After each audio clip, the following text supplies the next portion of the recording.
Subscribe to Cyrus Classes and press the bell icon button to never miss an update.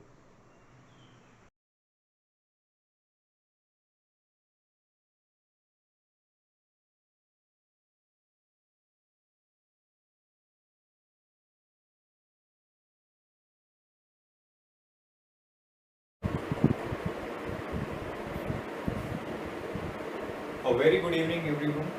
Welcome back to Cyrus Classes. This is my fifth video on topic antibody.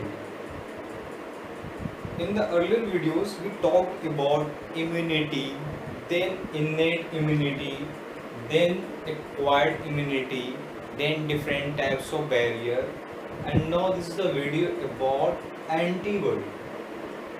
हमने immunity में ये जाना था किस तरह से हमारी body पे different types of pathogenic micro organisms का अटैक होता है और उस पैथोजेनिक ऑर्गेनिजम्स के से किस तरह से डिफरेंट टाइप्स ऑफ हमारे जो इम्यूनिटी होते हैं जो दो तरह के होते हैं जो प्रोवाइड किए जाते हैं हमारे इम्यून सिस्टम के थ्रू किस तरह से वो काम करते हैं। और उसमें से जो सबसे पहले हमने इन्नेट इम्यूनिटी के बारे में बात किया था। इन्नेट इम्यूनिटी में हमने जाना था कि वैसी इम्यूनिटी जो हमें बाय बर्थ होती है और वो प्रोवाइड जो होती है वो डिफरेंट टाइप्स ऑफ बैरियर्स के थ्रू होती थी। यहाँ पर फिर हम पहुँचे एक्वायर्ड इम्यूनिटी में। एक्वायर्ड इम्यूनिटी में हमने ये जाना कि वहाँ पर जो हमारा जो बॉडी डिफेंस मैकेनिज्म प्रोवाइड करती है by two modes, by two types of providing response, by two types of response.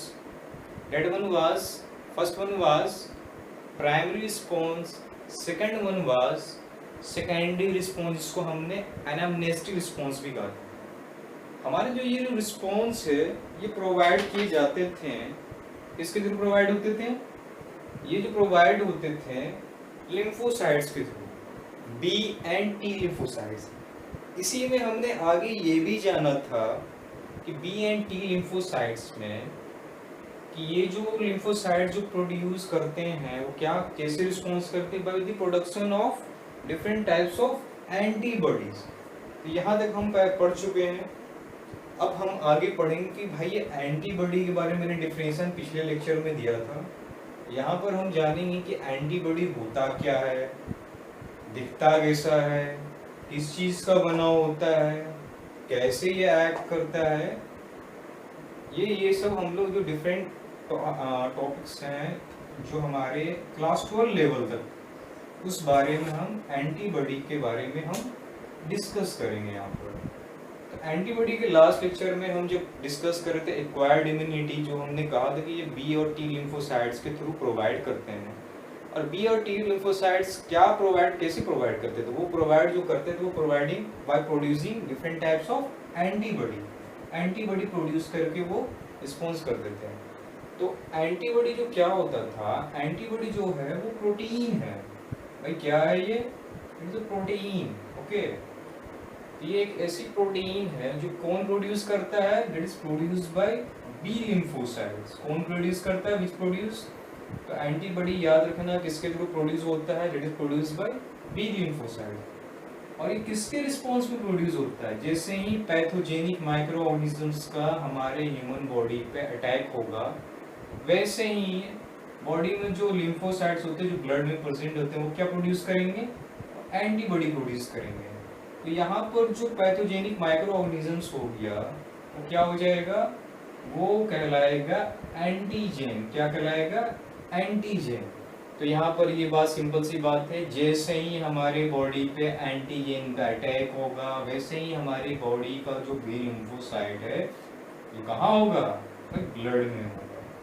वो क्या प्रोड्यूस करेगा, वो एंटीबॉडी प्रोड्यूस करेगा। मतलब क्या प्रोड्यूस करेगा, प्रोटीन प्रोड्यूस करेगा। क्या प्रोड्यूस करेगा, प्रोटीन। वो स्पेसिफिक टाइप का प्रोटीन जो एंटीजेन के अटैक होने पे, मतलब पैथोजेन के अटैक होने पे प्रोड्यूस होगा। और किस लिए प्रोड्यूस होगा, ताकि वो पैथोजेन से फाइट कर सके। क्या कर सके, हमारे ब्लड में वो फाइट कर सके। उस प्रोटीन को क्या कहेंगे हम, एंटीबॉडी कहेंगे। क्लियर बच्चों? बेटा यहाँ पर ध्यान देने की बात है, एंटीबॉडी क्या है, ये प्रोटीन है, किसी भी तरह का नहीं, ये that type of specific protein जो कब प्रोड्यूस होगा, ये तभी प्रोड्यूस होगा जब किसी भी तरह का हमारे ऊपर पैथोजेनिक माइक्रोऑर्गेनिजम्स का अटैक होगा। उस पैथोजेनिक माइक्रोऑर्गेनिज्म, फॉरेन माइक्रोऑर्गेनिजम्स को हम क्या कहेंगे, हम एंटीजेन कहेंगे। हम क्या कहेंगे, एंटीजेन कहेंगे। ठीक है, और ये जो पार्टिकुलर टाइप ऑफ जो प्रोटीन है वो कौन प्रोड्यूस करेगा बॉडी में, ये बी लिम्फोसाइट प्रोड्यूस करेगा। और उसी पार्टिकुलर टाइप ऑफ प्रोटीन को क्या कहेंगे, क्या कहेंगे भाई, एंटीबॉडी कहेंगे। अब यहाँ पर आ जाते हैं हम, ध्यान देना, हमने ये तो जान लिया एंटीबॉडी क्या है, ये स्पेसिफिक टाइप ऑफ प्रोटीन है जो किसके रिस्पॉन्स में प्रोड्यूस होगा, एंटीजन के रिस्पॉन्स में प्रोड्यूस होगा। कहाँ प्रोड्यूस होगा, ब्लड में। कौन प्रोड्यूस करेगा, बी लिम्फोसाइट। क्यों प्रोड्यूस करेगा, एंटीजेन्स को फाइट करने के लिए, ताकि वो पैथोजेन हमारी बॉडी को अटैक नहीं कर सके। और ये एंटीबॉडी हम किसके लिए पढ़ रहे हैं, इनेट के लिए, एक्वायर्ड के लिए? भाई ये एक्वायर्ड के लिए पढ़ रहे हैं।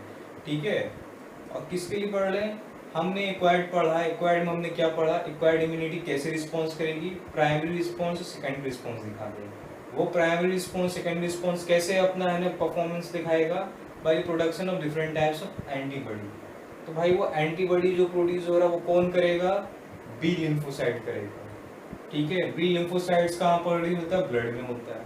ठीक है, क्यों प्रोड्यूस करेगा, भाई जो पैथोजेन अटैक कर रहा है जिसको हम एंटीजन कहते हैं, उससे वो फाइट कर सके। उसी प्रोटीन को हम क्या कहेंगे, उसी प्रोटीन को हम एंटीबॉडी कहेंगे। क्लियर है, एंटीबॉडी क्या होता है, क्यों प्रोडक्शन हो रहा है, ठीक है, किस लिए हो रहा है, ये चीज़, तीनों चीज़ें। अब हम आ जाते हैं कि एंटीबॉडी दिखता कैसे। ये +2 लेवल में आपका डायग्राम है, क्लास 12 में डिजीज में, गौर से देख लीजिए। बेटा यहाँ पर ध्यान देने की चीज़ है कि ये जो एंटीबॉडी है आपका, इसमें याद रखना ये पेप्टाइड के बने होते हैं। ये जो एंटीबॉडी जो होते हैं, ये प्रोडक्ट कौन से होते हैं, कौन से चेन्स होते हैं, इसमें चेन्स पाए जाते हैं। एंटीबॉडी जो स्ट्रक्चर होते हैं इसमें क्या होते हैं, चेन्स होते हैं। ठीक है, तो दो टोटली कितने चेन्स होते हैं बेटा, 4 चेन्स होते हैं। और वो जो चेन्स होते हैं वो किसके बने होते हैं, वो पेप्टाइड के बने होते हैं। यहाँ देखना एंटीबॉडी जो होते हैं, तो याद रखना कि एंटीबॉडी जो होते हैं वो उसमें कितने चेन्स पाए जाते हैं, 4 चेन्स। और वो चेन्स क्या होते हैं भाई, वो चेन्स पेप्टाइड नेचर के होते हैं। ठीक है, और जो दो चेन्स होते हैं उनमें से 2 क्या होते हैं, 2 छोटे चेन्स होते हैं और 2 लंबे चेन्स होते हैं। जो 2 छोटे चेन्स होते हैं हम उसको क्या कहते हैं, लाइट चेन, और 2 बड़े जो लंबे चेन्स होते हैं इसको हैवी चेन। अब यहाँ पर स्ट्रक्चर पर ध्यान देना, ये आ गया आपका पहला chain. Okay, first longer chain है, लॉन्ग सी।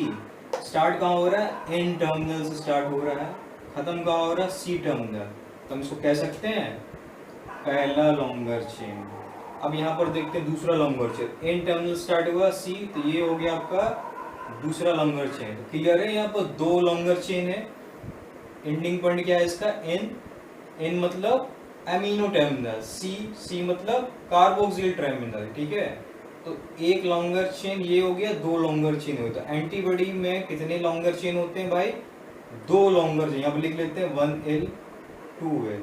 टोटल लॉन्गर चेन कितने हो गए, 2 लॉन्गर चेन हो गए। और इसी लॉन्गर चेन को हम क्या कहेंगे, हैवी चेन कहेंगे। तो हम कह सकते हैं कि एंटीबॉडी में 2 हैवी चेन होते हैं, 1 heavy chain, second heavy chain. Okay, longer इसलिए हैवी चेन का नाम रखें। अब यहाँ पर आते हैं शॉर्टर चेन के बारे में। तो यहाँ पर 2 स्मॉल चेन होते हैं, ये देखो, ये आ गया आपका पहला small chain, N terminal C terminal. दूसरा यहाँ पर आ गया small terminal, N terminal C terminal. दूसरा ये क्या हो गया, शॉर्ट चेन, जिसको स्मॉल चेन भी कह सकते हैं।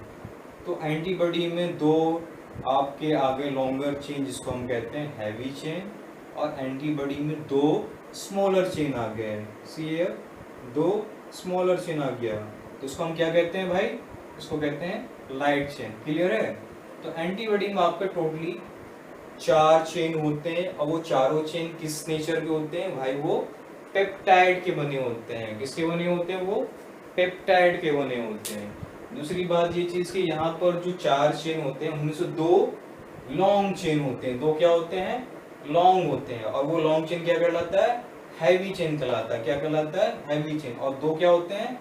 स्मॉल चेन होते हैं। वो स्मॉल चेन क्या कहलाता है? लाइट चेन कहलाता है। क्लियर है? ये तो पता चल गया एंटीबॉडी में क्या कैसा होता है। क्लियर है? अब जाहिर सी बात है यहाँ पर हम इसकी रिप्रेजेंट कर सकते हैं H2L2। तो ये क्वेश्चन कई बार पूछा गया है नीट में, ये बात याद रखना। Antibody will be represented at what? H2L2। अब इसका क्या मतलब है? हमने कहा कि एंटीबॉडी में दो क्या होते हैं? दो हैवी चेन होते हैं। इसको हम लिख सकते हैं H2, H मतलब हैवी, दो मतलब दो। Total number of heavy chain कितना हो गया? दो। और दो क्या होते हैं? लाइट चेन होते हैं। क्लियर है? दो लाइट चेन। L4 लाइट, 2 मतलब नंबर ऑफ चेन। टोटल कितने हो गए? दो हैवी, दो लाइट। तो हम इसको क्लियरली ये क्या हो गया रिप्रेजेंट? तो एंटीबॉडी रिप्रेजेंटेड है H2L2। क्लियर? कैसे? जैसे बेंजीन के लिए हम क्या यूज करते हैं? C6H6 यूज करते हैं। 6 कार्बन और 6 हाइड्रोजन। स्ट्रक्चर याद है ना बेटा बेंजीन का? यहाँ पर ध्यान दो, देखो आ गया 1 कार्बन 2 3 4 5 6 और सब में एक हाइड्रोजन जुड़ा हुआ होता है। ये क्या हो जाता है? बेंजीन हो जाता है। अरे हुआ कि नहीं हुआ? हाँ भाई हो गया बेंजीन। अब इसी को डिनोट करने के लिए से वैसे ही हमारा एंटीबॉडी का ये स्ट्रक्चर है। H2 दो हैवी चेन, दो लॉन्गर चेन, ये याद रखना। ठीक है? अब हम आते हैं यहाँ पर आप देख रहे होंगे SS करके लिखा हुआ है। तो यहाँ पे ये SS मेरा नाम नहीं लिखा हुआ है। ठीक है? ये क्या लिखा हुआ है भाई? ये डाइसल्फाइड बॉन्ड है। ठीक है? अब मैंने यहाँ पर डाइसल्फाइड क्यों कहा? ऑब्वियसली यहाँ पर सिंगल सा नहीं सल्फर है। क्या है? देखो बॉन्डिंग जो है यहाँ पर 1 सल्फर 2 सल्फर 1 सल्फर, जितनी जगह भी है 2 सल्फर है, इसलिए इसको डाइसल्फाइड। तो याद रखना। अब जैसे कि ये तो हो गया हैवी चेन, और ये हैवी चेन हुआ, सी हैवी चेन। ये क्या हुआ? ये लाइट चेन हुआ। ये क्या हुआ? लाइट चेन हुआ। अब मान लो कि पहले की मैंने सिर्फ हैवी चेन बना दिया और हैवी चेन, दो लाइट चेन बना दिया। अब दोनों के बीच में जैसे मैंने सल्फर बॉन्ड दे दिया, तो बॉन्ड का काम क्या होता है? किसी भी चीज को जोड़ना। क्या करना? जोड़ना। तो यहाँ पर जो हैवी चेन और लाइट चेन है वो जो जुड़े होते हैं वो किससे जुड़े होते हैं? तो बेटा याद रखना ये डाइसल्फाइड बॉन्ड्स होते हैं। तो याद रखना कि हम अगर क्वेश्चन पूछा जाएगा आपसे कि हमारे जो एंटीबॉडी में जो 4 चेन्स होते हैं, दो हैवी दो लार्ज, तो दोनों एक साइड होते हैं? नहीं, एक हैवी एक लार्ज से जुड़ा होता है, एक हैवी दूसरा हैवी दूसरे लाइट से जुड़ा होता है। तो दो हैवी और दो लाइट चेन्स होते हैं। क्या? One heavy, this one is the first heavy chain, second heavy chain, first light chain, second light chain. First heavy chain is jointed with the first light chain by which bond? See here, by disulfide bond. Same here, okay. And similar, जो heavy chain of the first heavy chain is linked with the second heavy chain also by which bond? By disulfide bond. तो याद रहेगा। तो each light chain is bound to a heavy chain by which bond? By a disulphide bond. Clear? अब हम आगे बढ़ते हैं। यहाँ पर मैंने लिखा है each chain has 2 terminal end। पहले टर्मिनल को क्या कहते हैं? एन टर्मिनल, दूसरे को कार्बोक्सिल टर्मिनल। भाई इस तरह से हम कार्बन के बारे में जब पढ़ते हैं, IUPAC नोमेनक्लेचर पढ़ते हैं ना, तो उसमें भी हम जब नोमेनक्लेचर करते हैं, नंबरिंग डालते हैं, तो क्या करते हैं? उसमें नंबरिंग करते हैं। हमें एक इंड चुनना पड़ता है, कहीं से थोड़े स्टार्ट हो जाता है, इंड होता है। तो हमारे यहाँ भी इंड है, एंटीबॉडी की भी इंड है। तो एंटीबॉडी की याद रखना, जितने भी चेन है उसके हर से किसी के 2 एंड होते हैं, 2 टर्मिनल होते हैं। पहला टर्मिनल जो होगा वो कहलाएगा एमिनो टर्मिनल, दूसरा क्या कहलाएगा? Carboxyl terminal. हमारे टोटल 4 चेन है भाई। कितने चेन है? 4 पेप्टाइड चेन। तो कितने एंड होंगे? कितने टर्मिनल एंड होंगे भाई? 4 टर्मिनल एंड होंगे। एक लाइट चेन, एक हैवी चेन ये आ गया, फर्स्ट हैवी चेन, एक एन टर्मिनल इधर हो जाएगा, कार्बोक्सिल टर्मिनल इधर हो जाएगा। सेकंड हैवी चेन के बारे में देखेंगे, एन टर्मिनल इधर हो जाएगा और कार्बोक्सिल टर्मिनल इधर हो जाएगा। ठीक है? फिर से आ जाएंगे पहला लाइट चेन में, एन टर्मिनल कार्बोक्सिल टर्मिनल, दूसरा आ जाएंगे एन टर्मिनल कागजी लंबा। तो क्या ध्यान रखना, हमारे जो एंटीबॉडी में चेन्स होते हैं उसके जो टर्मिनल्स होते हैं, दो टर्मिनल एंड होते हैं। हर चेन्स में क्या होते हैं, दो टर्मिनल होते हैं। वो क्या क्या होते हैं, N terminal and carboxyl terminal, amino terminal and carboxyl terminal. अब आगे आते हैं, ठीक है। अब यहाँ पर बात होगी, यहाँ पर ध्यान देना, एंटीजन बाइंडिंग साइट की। किसके बारे में बात होगी, एंटीजन बाइंडिंग साइट की। ध्यान रखना ये चीज़ बहुत अच्छे से, इस पॉइंट पे ध्यान देना कि एंटीजन बाइंडिंग साइट क्या होती है। तो हमारा जो एंटीबॉडी, मैंने क्या बताया स्टार्टिंग में, एंटीबॉडी का क्या है, कब प्रोड्यूस होगा, जब एंटीजन का अटैक होगा। तो भाई, और ये एंटीबॉडी का क्या काम होगा, इस एंटीजन को से फाइट करना। क्या करना, इससे फाइट करना, ताकि ये, और ये एंटीजन क्या है, वो पैथोजेनिक माइक्रो ऑर्गेनिजम्स है। इससे फाइट करके, ताकि हमारे बॉडी को अटैक होने से, जब ये फाइट करके इसको डिफेंड करेगा, इसको डिफीट करेगा, तभी ना हम एंटीबॉडी वो है ना इफेक्टिव होगा। अगर ये एंटीबॉडी इफेक्टिव प्रोड्यूस में नहीं प्रोड्यूस हो, इफेक्टिव फॉर्म में नहीं प्रोड्यूस हो पाएगा, तो क्या इसको डिफीट कर पाएगा, नहीं होगा। तो डिफेंस प्रोवाइड करेगा, नहीं करेगा। तो यहीं पर एक एंटीजन के पास एक साइट होता है, याद रखना, एक साइट, एक एरिया होता है, एक स्पेसिफिक एरिया होता है। जैसे ही कोई भी एंटीजन आता है, सी मान लो कि ये कोई एंटीजन है, ठीक है, और ये साइट है एंटीजन का, इसको हम ईपीटॉप कहते हैं, याद रखना। और एंटीबॉडी में एक साइट होता है जिसको हम कहते हैं एंटीजन बाइंडिंग साइट। ये जो साइट है ना, ये गैप वाला बीज, और ये जो एंटीजन बाइंडिंग साइट होता है, याद रखना, लाइट चेन और हैवी चेन के थ्रू बनता है। देख लो, लाइट और हैवी चेन के बीच का गैप है, इस वजह से लाइट चेन, अभी मैंने बताया ये हैवी चेन होता है। इसी के जो अपर एरिया में जो जो गैप होता है, इसी का में एक लोकेशन होता है जहाँ पर एक स्पेसिफिक टाइप का, एक यहाँ पर एक देखो, एक घाट टाइप का बना हुआ है। क्या बना हुआ है, एक साइड टाइप का बना हुआ है, ठीक है।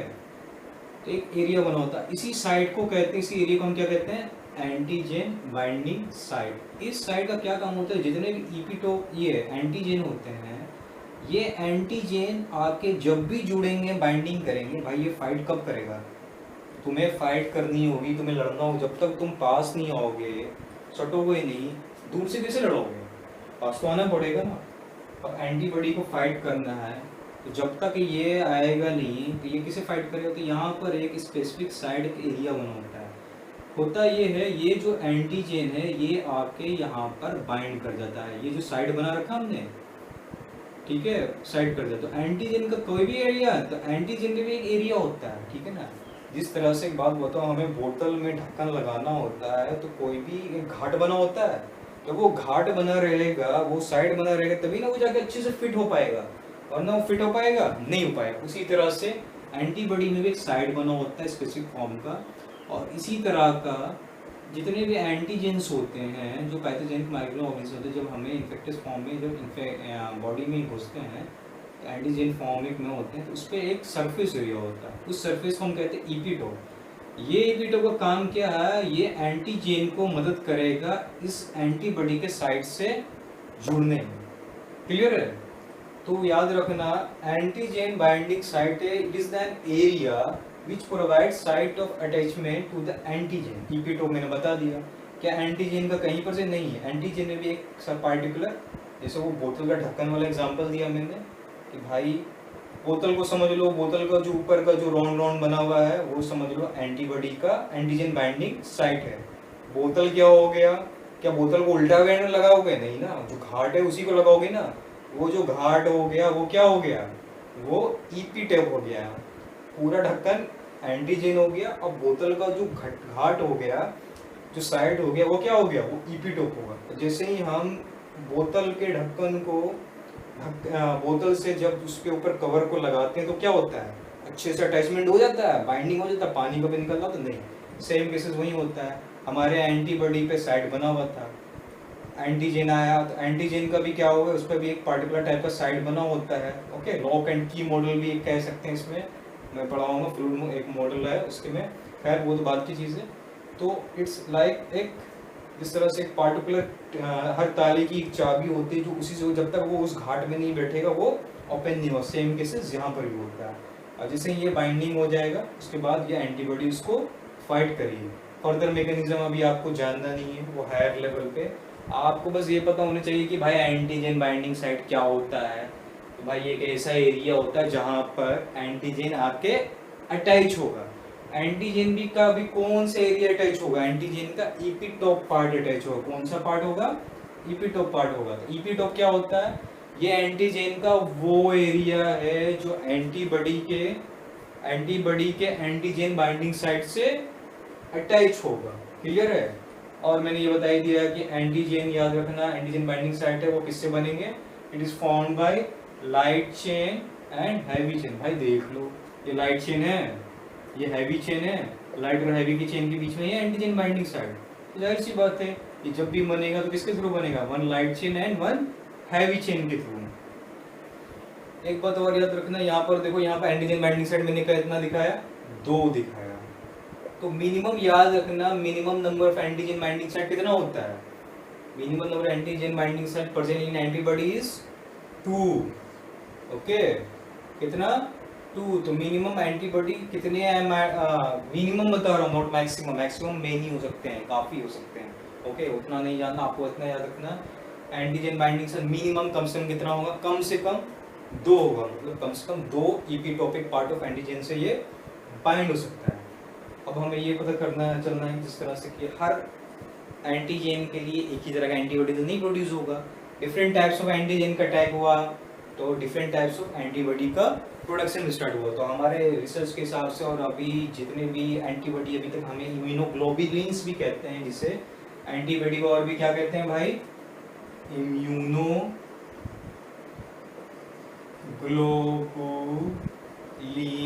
क्लियर, इसको डिनोट करते हैं आईजी से। तो अभी तक जो हमें एंटीबॉडी जो मिला है वो कितने तरह का मिले हैं भाई, 5। देखो 1 2 3 4 5।